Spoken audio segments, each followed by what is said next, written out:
Hello! Ang Nakakahiya. I do not know how to do this. But then, a lot of my friends were asking me how to bake a loaf bread. Kasi, nahihiya ako. Ano ba yan? So, since I moved here, we never bought bread for daily consumption. We just bake our own bread. So, Markel taught me how to bake a bread. So, this is what I use. This is a wholemeal bread flour. Okay, I think you can find it anywhere, not only in Sainsbury. And then you need this fast action dried yeast, warm water to activate the yeast, a teaspoon of salt, and a teaspoon of sugar. So the first step is, love, help me. No. Ano mo? Halika dito. Take the video. Ay, nakatulungan.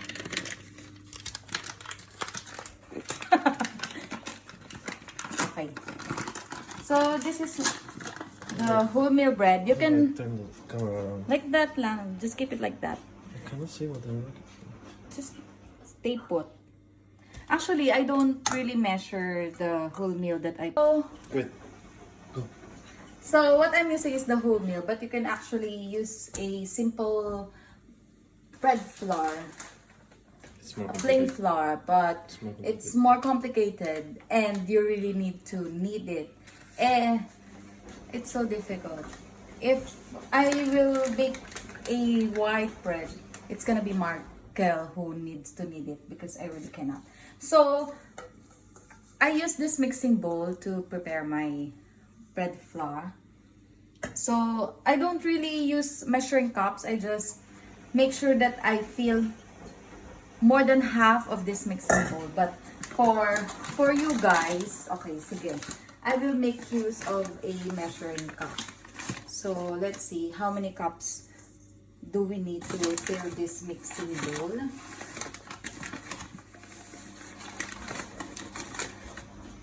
Two, three. Most likely we need 3 cups.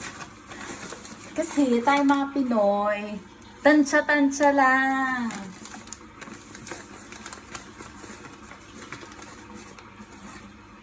Three. Let's see. I think 3.5. Ayan, and a half. I think this is good enough. And then you put 1 teaspoon of salt. Salt yan. And a teaspoon of sugar. That's it. And now you have to put your dried yeast together. Put it in your mixing bowl. And you need your warm water. We'll see how much water we need just to make sure that it is not so dry and not so wet. So I filled this one with, okay, for everyone's sake, I'm gonna use this cup. But before that, you have to mix this one. Can I just put it down? Yeah. Mix it.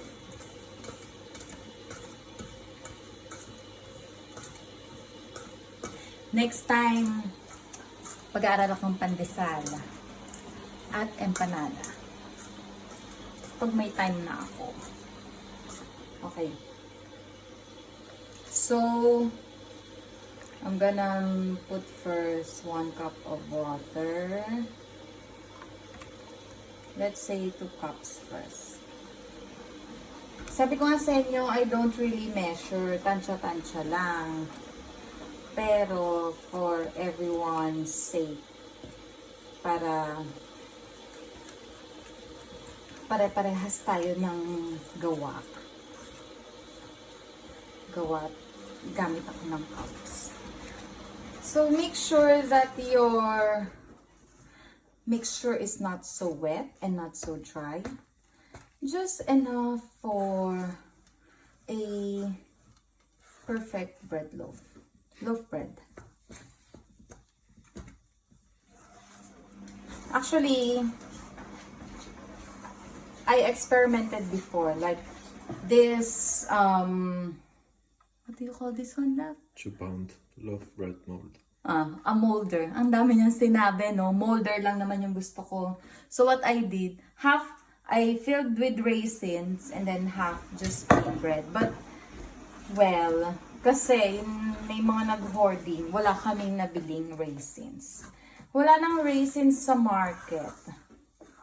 I saw one, but it's so expensive. Alam mo naman, tipid-tipid lang tayo, mga bes.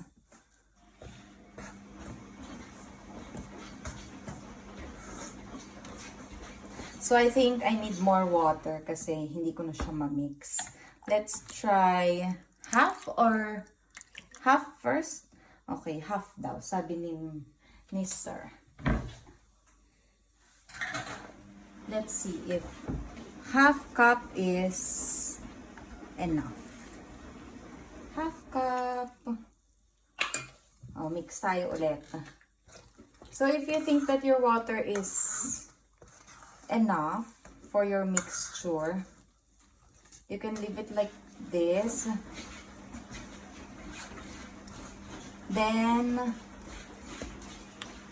fill this one with olive oil or any oil that you want to use. And then, I just need to wash my hands. Love, wait lang. Sorry for na, I'm gonna use my...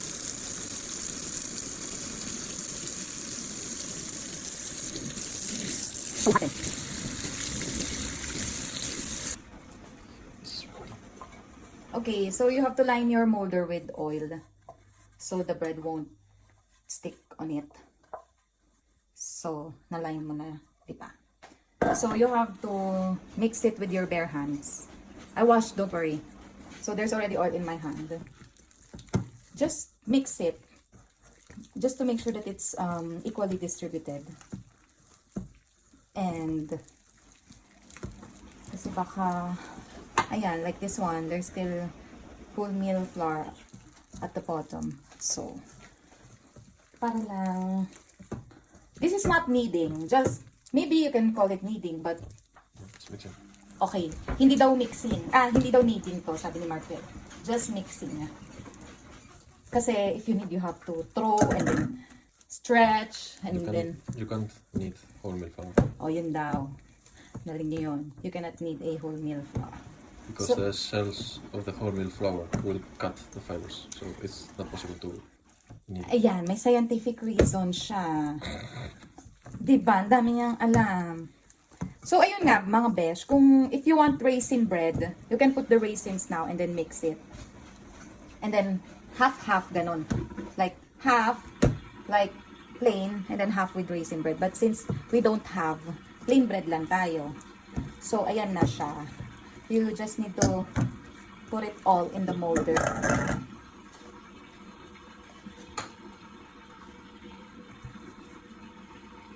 And that's it, I guess. So, the next step is to cover it with a cloth for an hour. This is what we always use to cover. So, this is our bread cover. For 1 hour, mga besha. 1 hour. Okay, see you. I'm just gonna wash my hands. See how big it is. It doubled in size. Kasi nga, nag-raise. Ito naman si Markel. Kasi sabi niya sa akin, you have to tell them, it doubled in size. Ayan na. Doble na talaga siya. Then, you have to prepare your microwave. Oven! Microwave! Ang laki nitong microwave. Hindi, oven. Sorry. Kasi hindi talaga ako nagbe-video. Ngayon ko pala ito ginawa.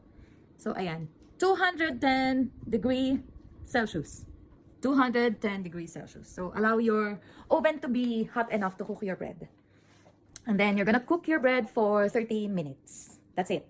210 degrees Celsius and 30 minutes to bake the bread. Okay? Ayan. So, ready na yung oven to be used. Ayan. Sorry, ang dumi ng oven namin.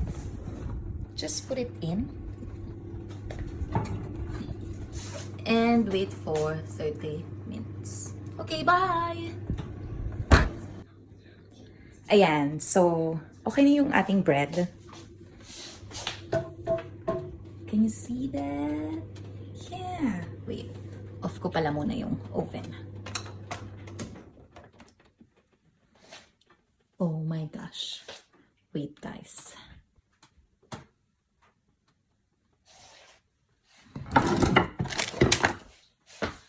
So, ayoko na mag-hawak. I don't want to use the pen holder. Just gonna use this one para easier. But then, I might burn myself. Okay. Ayan. Tanan! Allow it to cool so that you can remove it from your molder. Alright?